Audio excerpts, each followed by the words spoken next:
Bonjour Aurélie, merci d'avoir accepté d'être présente sur le podcast et la chaîne YouTube de Mademoiselle Bien-être.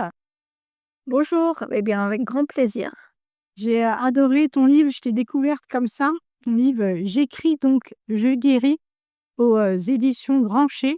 C'est un livre hyper original, enfin au format hyper original, parce qu'on a, comme selon sa thématique, l'écriture, on a une partie écriture et on a au verso une partie, et ben justement, où on peut s'exercer, on peut mettre en pratique tous les conseils que tu partages dans ton livre, puisque toi, tu prônes l'écriture expressive. Moi, je l'appelle plus l'écriture thérapeutique, et tu vas nous expliquer tout ça, en quoi ça consiste. En tout cas, j'ai eu un coup de cœur pour ton livre parce que c'est vrai que moi, l'écriture thérapeutique, c'est un outil que j'affectionne particulièrement pour nous libérer de ce qu'on ne peut pas exprimer, qui révèle aussi certaines choses et puis qui permet aussi tout simplement de faire preuve de créativité, quoi. On n'est pas obligé aussi d'écrire toujours dans le but de se libérer de quelque chose. On peut aussi écrire juste par plaisir.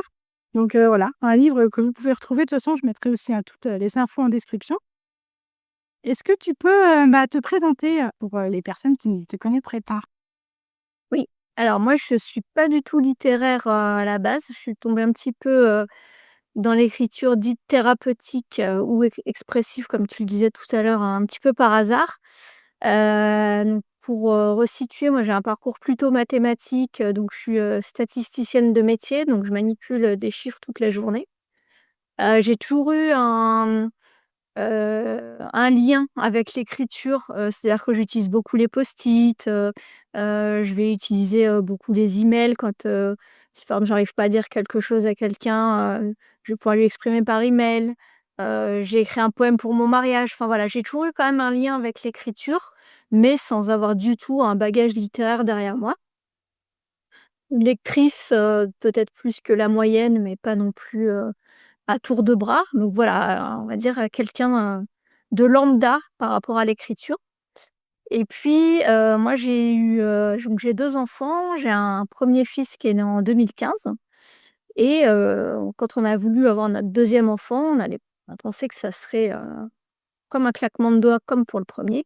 Ce qui a pas du tout été le cas, et en fait, on a mis, plus de 3 ans, avant de tomber enceinte de ma fille. Durant ces 3 années, on est passé par pas mal d'épreuves, notamment, des fausses couches, qui ont terminé, par un parcours PMA. Et au moment de ce parcours PMA, donc après ma troisième FIV, le désespoir m'envahit puisque chaque fois on essuyait échec sur échec. Et le jour de l'appel du biologiste, qui m'indiquait qu'on n'avait aucun embryon à transférer, donc j'étais le matin en pleurs, voilà, vraiment effondrée, pas possible d'aller travailler. Et l'après-midi, j'ai eu ce petit projet qui me trottait en tête depuis quelque temps et qui se disait: «Bah, raconte ton histoire, tu vis un truc qui est quand même pas, anodin, écris-le».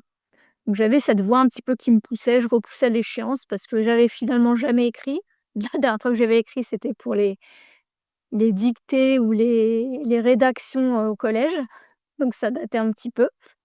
Et puis, voilà, cette petite voix m'a poussée, le projet me paraissait pharaonique, mais je me suis dit: «Fais-le». Il n'y avait pas d'objectif de faire un livre ou quoi que ce soit derrière et je me suis lancée. Donc ça, c'était en février 2020, il s'est avéré que derrière, il y a eu le confinement covid, ce qui m'a permis de moi rattraper l'historique parce que je voulais raconter mon histoire depuis le début. Donc, j'ai fait un tout rattrapage et après de reprendre le pas par rapport à là où j'en étais, dans mon histoire et donc le raconter, au fil des mois.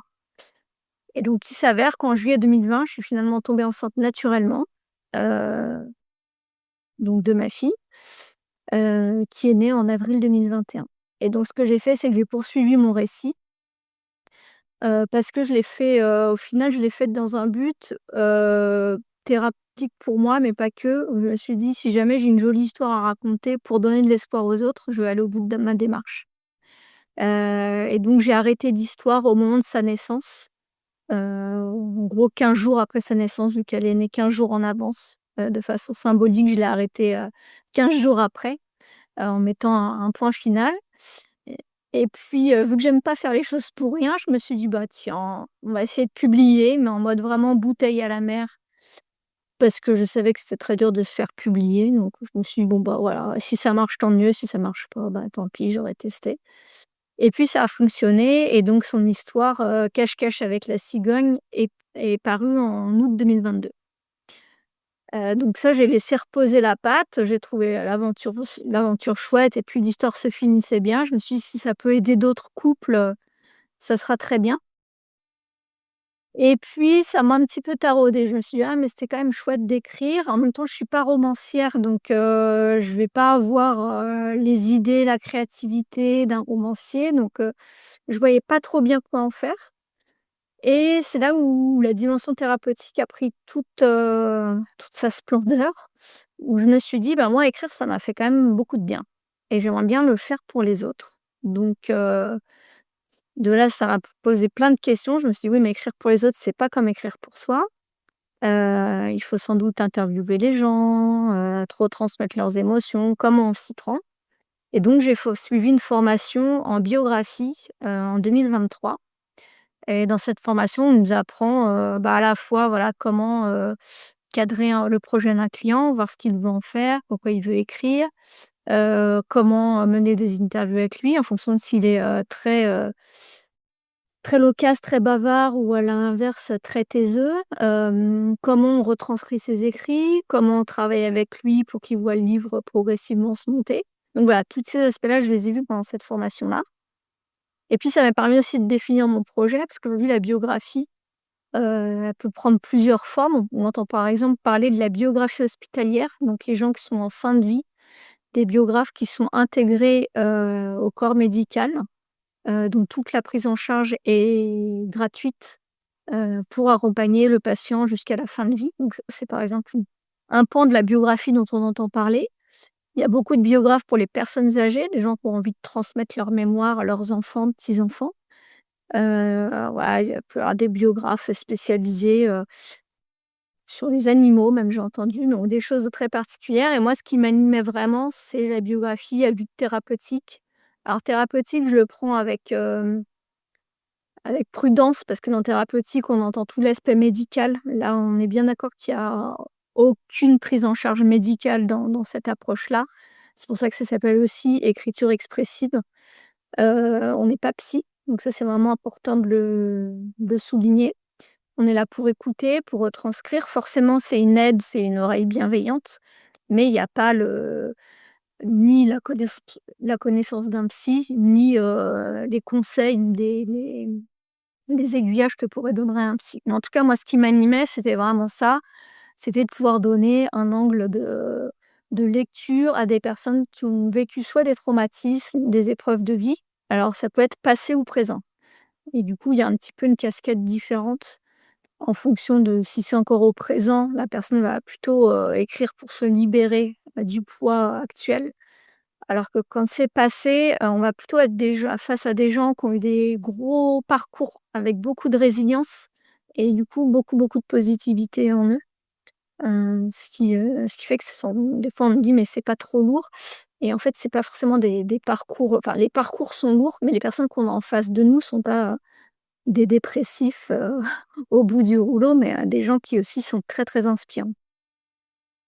OK, bon, tu as déjà répondu à beaucoup de mes questions, donc je les ferai après. Heu et du coup, en quoi, toi, l'écriture t'a personnellement aidé? Tu voulais raconter ton histoire par rapport justement à ton parcours, PMA? Ce qui t'avait permis de Ouais, alors, moi j'étais face à ce parcours que je connaissais absolument pas. J'avais vécu 3 fausses couches en 1 an, donc c'était un peu lourd. Ensuite, je rentrais dans la PMA qui était un monde complètement inconnu. À la base, je suis une grande flippée du médical, je tombais dans les pommes, avant d'aller à la prise de sang, donc là, on passait quand même d'un extrême à l'autre et en fait, c'est un sujet qui est plutôt tabou parce que finalement, quand on est dans son parcours PMA, bah, on en parle peu à ses proches. Alors moi j'en parlais à mes amis, mais c'est pas un sujet sur lequel on va s'étaler. Dans le milieu professionnel, on doit jongler entre tous les rendez-vous médicaux et la gestion, de sa vie pro, sans pouvoir forcément trop en parler. Moi, j'en avais parlé à mon supérieur direct, mais pas plus. Hem et j'avais l'impression de vivre un truc, un peu extraordinaire, alors ce qu'il était sans l'être, parce que quand on se retrouve, sur les forums de FIV et autres, on voit qu'il y a un paquet de nanas qui ont traversé, bien plus lourd. Mais en tout cas, voilà, moi, je traversais la plus grosse épreuve de ma vie à ce moment-là et en fait, je faisais que de ruminer en me disant: «Ah, c'est terrible», enfin, je suis pas du style à m'apitoyer sur mon sort, mais il y avait quand même ce petit peu ce côté-là. C'est terrible, et cetera, sans pouvoir vraiment en parler plus que ça et du coup, c'est vrai que l'écrire, ça m'a permis vraiment de passer à autre chose sur le moment. C'est-à-dire qu'une fois que c'était écrit, moi, j'aime bien faire la comparaison avec le fait de déposer des bagages. C'est écrit, on arrête de ruminer, on arrête de ressasser et en plus de ça, moi, je m'étais donné une perspective positive en mode: «Ça serait chouette que, l'issue soit favorable et du coup, je pourrais donner, de l'espoir aux autres». Et donc moi, ça m'a vraiment aidée dans ce sens-là, dans le sens où j'arrête de ruminer: «Ah, il m'est arrivé ça», je l'ai écrit, c'est bon, on passe à autre chose et il y avait cet aspect-là et il y avait aussi l'aspect, prise de recul parce que finalement, ça permet quand même de voir tout ce qu'on a traversé, de se dire: «Ah oui, effectivement, c'était pas rien», heu, mais de le ouais, de voir qu'on est quelqu'un de bien ou du moins qu'on a réussi quelque chose quand même de compliqué. Et du coup, ça permet aussi d'avancer derrière. Et alors, qu'est-ce que l'écriture, expressive, qu'on appelle aussi, thérapeutique? Alors, c'est une forme d'écriture qui permet justement de se libérer des émotions. Alors après, il y a eu pas mal, de livres là-dessus. C'est notamment ce que j'ai essayé un petit peu de résumer à travers mon livre sur tous les fondements théoriques parce qu'il y a pas mal d'études qui ont permis de montrer les bienfaits. On pourra en parler après. Mais, l'écriture expressive, ça va être, une écriture qui permet de raconter ses émotions, de raconter, ses sentiments, son vécu et cetera. Alors, on parlait tout à l'heure que j'en ai fait un livre, mais, il y a pas du tout d'objectif de créer un livre quand on fait de l'écriture expressive. On parle souvent, par exemple, du journal intime, c'est une forme d'écriture expressive. Après, ça peut prendre plein d'autres formes, mais ça, c'est la forme qu'on connaît le plus. Mais, voilà, l'idée de cette écriture, c'est de pouvoir vraiment exprimer ses émotions, heu, justement pour s'en libérer, du moins pour en prendre conscience et cesser de ruminer ou d'avoir un mental qui tourne en permanence. Mmh. Et tu disais, il y avait d'autres je prends des extraits de ton livre. Tu parles aussi, il y a plusieurs types d'écriture, enfin des techniques d'écriture. Tu as l'écriture de dialogue, l'écriture par collage aussi, on n'y pense pas à ça aussi, cette écriture par collage typiquement, je pense au tableau de visualisation qu'on aime bien faire, c'est Exactement. vrai pour, et je pensais pas que c'était une technique, tu vois, d'écriture. Ça, j'ai découvert ça, tu vois? Collage des mots. Enfin, quand on a des images inspirantes et tout, c'est vrai que ça peut ça peut C'est ça, ça peut vraiment prendre plusieurs formes. Après, il faut trouver ce qui nous appelle. On parle souvent du journal intime. C'est vrai que quand on parle d'écriture, pour rire sur sa vie, on va penser au journal intime. Après, il y a d'autres techniques qui peuvent être intéressantes comme les contes, les poèmes qui vont être, ouais. peut-être, plus, poétiques comme son nom l'indique et les contes, ça permet aussi de se projeter avec, des personnages un petit peu enfantins ou autres qui permettent de retranscrire la réalité sous une autre forme. Et la fiction, ça peut être intéressant aussi parce qu'en utilisant un personnage fictif, on peut essayer de projeter, son idéal ou, comprendre comment on fonctionne, sans forcément totalement s'impliquer. C'est pour ça qu'il y a des gens, par exemple, qui écrivent leur autofiction, c'est-à-dire qu'ils s'inspirent de leur personne, mais, sans vraiment raconter que c'est complètement eux. Donc ouais, il y a plusieurs formes. Après, il faut voir ce qui nous inspire, Ouais, ce qui personnellement. résonne en nous, ouais, ouais. Moi, je sais que j'aime beaucoup, l'écriture, poésie en rime, créer des rimes, que ça sonne bien, tout ça, les textes, ça, j'ai une attirance, particulière pour ça. Alors forcément, ça peut pas se prêter dans tous les contextes et tout, puis ça demande un travail supplémentaire, de réflexion, si tu veux, quand j'écris mes mots et puis quand je fais, un peu poétique, c'est pas pareil. Mais, ouais, j'aime bien ça, le jeu de mots, puis on s'en sert aussi dans le théâtre. Je fais du théâtre aussi, donc, écrire aussi dans ce contexte-là, c'est chouette. Et, est-ce que tu peux, nous dire, bah, du coup, les bienfaits, nous détailler un petit peu plus les bienfaits de l'écriture, justement?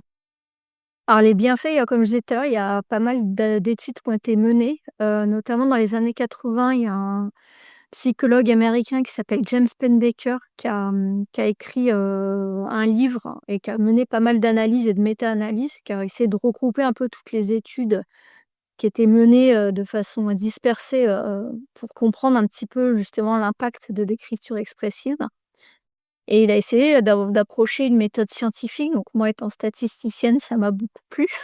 C'est un ouvrage qui est très, très intéressant à lire. Si je peux illustrer par l'un des exemples qu'il a cité et qui moi m'a marqué, c'est qu'il a pris un groupe d'une cinquantaine d'étudiants qu'il a divisé en 2 et la moitié d'entre eux, il leur a fait écrire, alors je crois que c'est durant une vingtaine de jours, pendant 15 minutes par jour.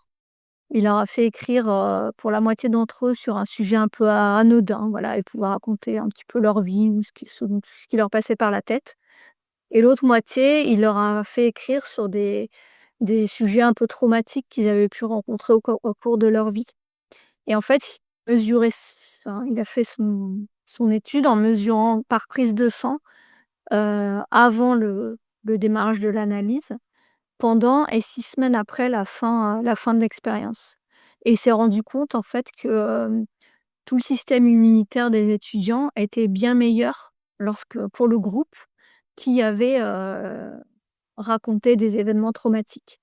Et ça, il l'a réitéré après, au travers de différentes analyses. Donc il y a plein de choses qui ont été menées, pas forcément sur des gros échantillons, mais il y a quand même beaucoup d'analyses qui corroborent, qui montrent que, quand les gens expriment leurs difficultés en cours ou par exemple, il y avait un autre exemple sur les personnes qui tombent au chômage, et ben, ils ont plus de facilité à retrouver un emploi derrière. Donc en fait, lui, ce qu'il a réussi à prouver, c'est surtout l'aspect sur le système immunitaire, donc vraiment le fait, heu bah, voilà, d'être plus en forme, sur le bien-être émotionnel, donc les fameux étudiants, il y en avait quand même 80 d'entre eux qui avaient admis, se sentir mieux après cette expérience.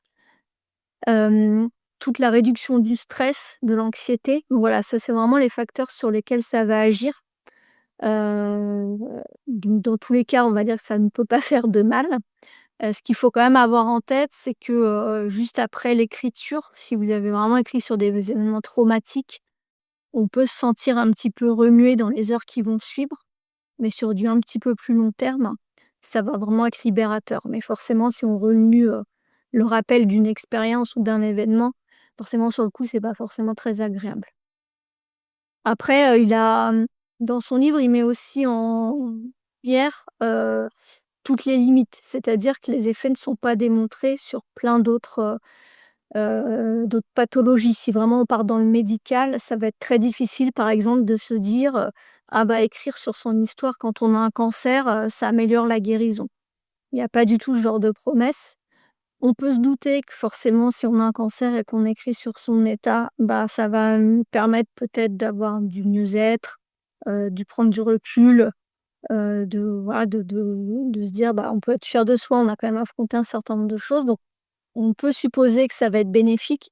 En revanche, tirer une conclusion en se disant: «Ça va m'aider à ma guérison», aujourd'hui, il y a rien qui le démontre, de même que pour toutes les maladies qui touchent autour de la dépression ou, des troubles, psychiatriques. On peut pas du tout tirer de conclusion. En revanche, voilà, on sait que ça peut, apporter un bien-être, comme on pourrait se dire: «On va aller se faire masser», par exemple. Voilà, c'est vraiment quelque chose, qui peut être un plus pour son mieux-être, mais sans vraiment donner de promesses, c'est pour ça que thérapeutique, il faut le prendre aussi avec prudence parce que, c'est pas du tout un accompagnement médical, c'est plus un quelque chose en plus qu'on peut avoir. Mmh, mmh.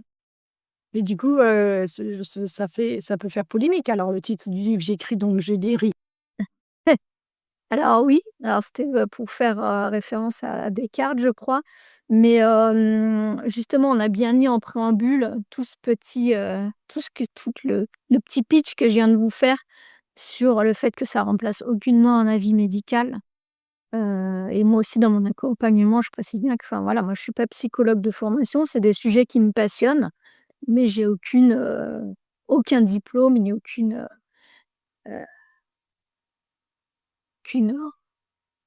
aucune proclamation à faire sur l'aspect psychologique. En revanche, je trouve ça passionnant et je pense que ça peut vraiment aider, ça peut être complémentaire d'un accompagnement, psychologiques, psychiatriques, parce que c'est vrai que ce corps médical-là peut faire aussi peur, être un peu impressionnant. Tout le monde n'a pas forcément envie non plus de se rendre chez le psy et c'est vrai que ça peut être, une voie détournée si on souhaite aller mieux. Mais voilà, encore faut-il que ce soit pas des pathologies trop lourdes, Ouais. OK. Et est-ce que écrire agit sur l'inconscient? Alors moi, je dirais que oui, parce que forcément, il y a des choses qui se passent.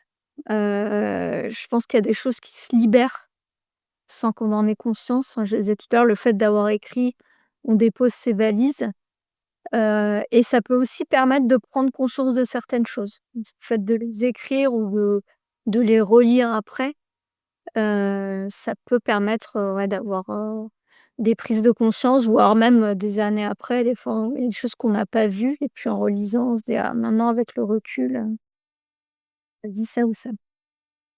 Et alors, pour quel type de personne tu écris toi, en tant que biographe?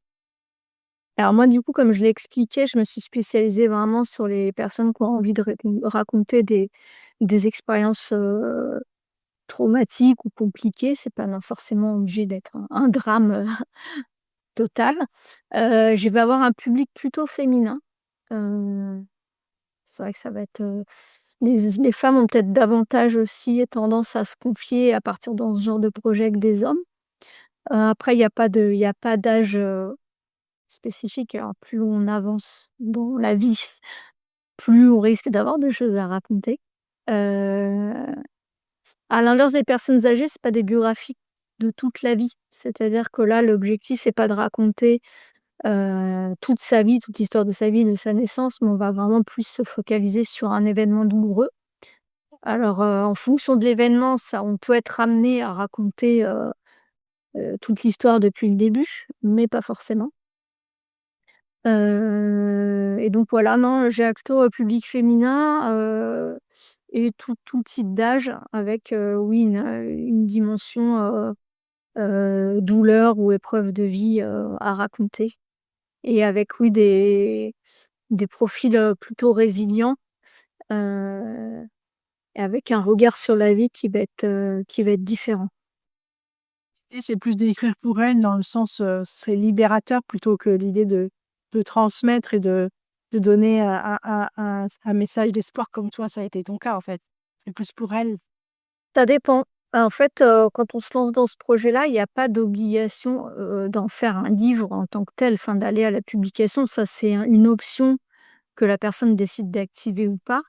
Mais déjà un livre, ce livre-là, déjà il peut être que pour soi. On n'est pas obligé d'en voilà, il y a plusieurs options possibles. Soit on l'écrit pour soi et que pour soi, soit on l'écrit pour soi et pour un des proches, pour, par exemple, expliquer à ses enfants ou à ses parents, bah, ce qui nous est arrivé et voilà que les gens prennent un petit peu conscience, mais ça reste, vraiment un cercle restreint. Soit on décide effectivement de faire plus largement, de publier, mais c'est pas une fin en soi quand on se lance là-dedans.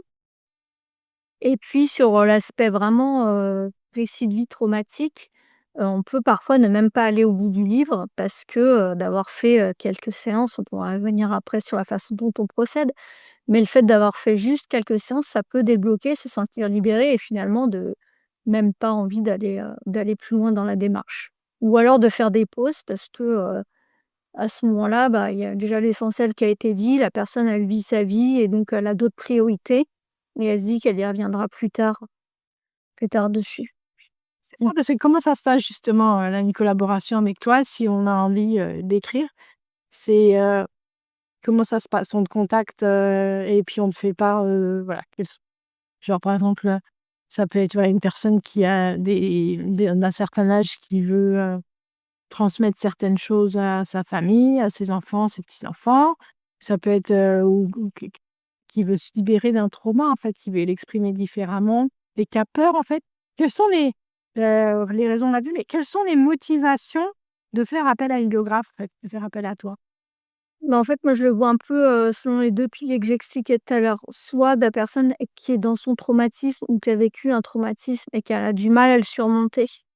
parce que voilà, elle a besoin d'un accompagnement au même titre un accompagnement psychologique. Soit une personne à l'inverse qui est passée outre, et qui a vraiment une grande force de résilience qu'elle a envie de partager, et qui a envie de témoigner sur une histoire un peu atypique, et de transmettre aux autres justement ce courage, cette force de vie et cetera. Donc il y a un petit peu les 2 volets. Dans l'approche, quand la personne va me contacter, en fait, déjà on ne démarre pas un livre comme ça, bon, on se voit, hop, on va écrire le livre. Ce qui est très important, c'est de prendre contact, donc par téléphone ou un rendez-vous visio, pour bien comprendre, bah, les motivations de la personne, pourquoi elle le fait, pour qui elle le fait. C'est-à-dire par rapport à ce que je disais tout à l'heure, est-ce qu'elle le fait juste pour elle? Est-ce qu'elle le fait pour un cercle proche? Est-ce qu'elle le fait parce qu'elle veut, publier, témoigner à un public plus large? Et donc déjà, voilà, on cadre un petit peu le projet. On définit aussi, voilà, est-ce qu'elle a des contraintes de planning? Est-ce qu'elle veut le faire, à horizon 1 an? Elle veut démarrer maintenant? Enfin voilà, un petit peu voir tout ça. La fréquence aussi parce qu'un budget, c'est un livre, c'est quand même un budget aussi. Donc il faut compter, ça va dépendre du nombre de séances, mais on va dire entre 3 000 et 5 000 € pour la totalité du livre, donc c'est quand même un budget qui est conséquent. Donc le livre se fait progressivement et l'idée, c'est aussi de pouvoir étaler les paiements dans le temps. Donc voilà, cette fréquence-là, elle est aussi, à la main de la personne. Et puis, ce qui est hyper important, c'est qu'elle se sente en confiance. C'est-à-dire qu'en fait, faire écrire son livre par un biographe, c'est avant tout, discuter avec une personne. C'est un peu pour le coup, on peut faire le parallèle avec un psy. Si on sent que le feeling passe pas, qu'on se sent pas en confiance, il vaut mieux se tourner vers quelqu'un d'autre parce que moi, quand même, dans ce cas de figure-là, en plus, se livrer sur des choses très intimes, donc faut vraiment qu'il y ait une relation de confiance. Moi, j'ai un devoir de confidentialité, donc ce qui se dit entre nous reste entre nous. Après, libre à la personne de diffuser, auprès du public qu'elle souhaite. Mais voilà, pour moi, ce qui est primordial, c'est vraiment qu'elle se sente en confiance, qu'elle se sente écoutée, pas jugée. Moi, les histoires que j'entends, voilà, ça peut être de tout, et donc il y a pas de jugement, sur ce qu'a vécu la personne. Heu, voilà, cet appel-là ou cette visio-là, elle a justement pour but d'apprendre à faire connaissance, que je lui explique comment moi je travaille et ensuite, bah, si tout lui convient, on peut démarrer ensemble et ensuite comment ça se passe? Bah, on fait des entretiens, d'1 heure en général. Donc en fonction de la personne, soit en présentiel chez elle, soit en présentiel, dans un café, au calme, soit si elle est plus loin, on peut faire de la visio aussi, voire même du téléphone si elle est pas à l'aise avec la visio. Donc voilà, il y a plein de façons de le faire. Pendant 1 heure, je vais écouter la personne, j'enregistre, j'ai un petit dictaphone qui permet, de pas en perdre une miette. Bien sûr, ça aussi, ça reste confidentiel. C'est vraiment pour moi m'aider, à garder tous les détails, à avoir le ton de la voix qui revient. La personne, elle va vraiment être libre, de s'exprimer. Alors en général, je préconise de faire dans l'ordre chronologique, mais voilà, c'est un peu comme ça lui vient. Heu, Moi, je vais poser, c'est pas, une interview journalistique, donc je vais pas avoir des questions toutes prêtes. Elle va vraiment, exprimer ce dont elle a envie. Par contre, en fonction de si voilà, si je sens qu'elle a du mal à délivrer beaucoup de choses ou si à l'inverse, elle, parle beaucoup et qu'il va falloir peut-être canaliser, moi je vais un peu plus orienter. Je vais poser des questions pour relancer, pour avoir des points de précision. Hem et et voilà, une fois que j'ai mon contenu, donc au bout de cette heure-là, moi je vais écrire, donc il faut avoir en tête que pour 1 heure d'entretien, moi j'ai 6 heures d'écriture derrière. Donc là, je vais vraiment travailler en chambre et ce qui est très important de savoir, c'est que je vais renvoyer, l'écriture de cette séance-là avant de se revoir une seconde fois. Ouais. Je procède toujours par étapes, c'est-à-dire que la personne ne va pas découvrir son livre à la fin. Bon, alors c'était pas du tout ça que je voulais, mais elle va vraiment valider à chaque fois.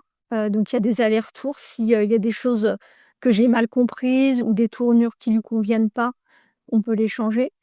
Il y a aussi de la censure possible, c'est-à-dire que des fois la personne va se confier à l'oral et puis finalement elle va se dire: «Ah ouais mais ça, en fait, on va pas le mettre dans le livre. Donc voilà, la censure est toujours possible après coup et une fois que cet aller-retour-là est fait, on peut passer à la séance suivante. Moi, j'impose aucun nombre de séances à l'avance, c'est vraiment en fonction du besoin du client, donc la collaboration, peut s'arrêter à tout moment. Heu et en tout cas, si on va au bout du parcours, bah, ensuite on en fait un livre physique, si elle le souhaite. Si elle veut avoir juste un livre format numérique, on reste sur du format numérique. Mais en tout cas, on peut aller jusqu'au bout avec la création d'un livre physique avec une couverture, des visuels à l'intérieur si elle le souhaite et puis, un nombre d'exemplaires, à sa main. Donc, voilà, on peut partir, sur, l'édition en 2 exemplaires comme en 200 exemplaires. Enfin voilà, c'est des coûts qui sont différents, mais, OK. voilà, c'est vraiment du sur mesure, et il faut que ce soit, c'est son cadeau qu'on se fait à soi, donc il faut que ce soit la forme au final, qui convienne. OK. OK.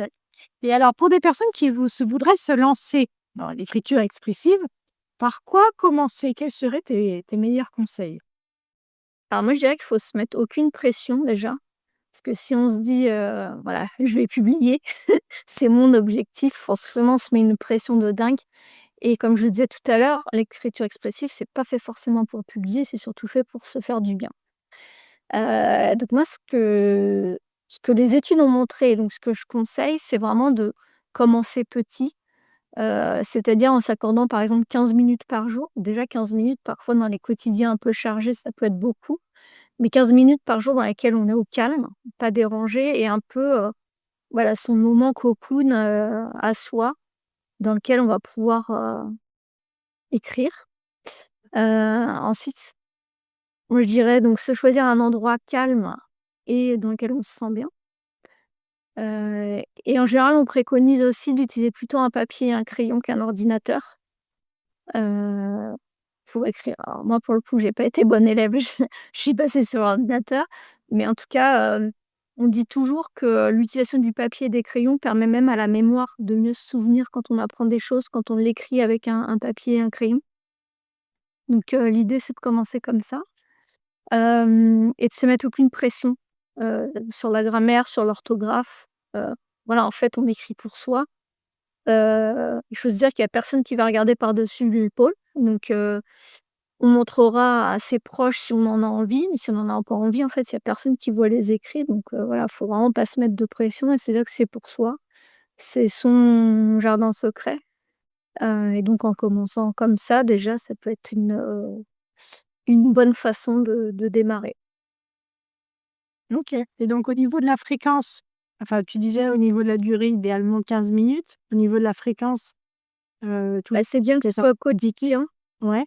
Ouais, c'est bien si c'est quotidien. Après, faut pas que ça devienne une contrainte. Si cette fréquence-là, elle devient trop contraignante, que c'est plus un plaisir de le faire, moi je trouve qu'il vaut mieux espacer, plutôt que, qu'y aller à reculons et du coup prendre aucun plaisir à le faire.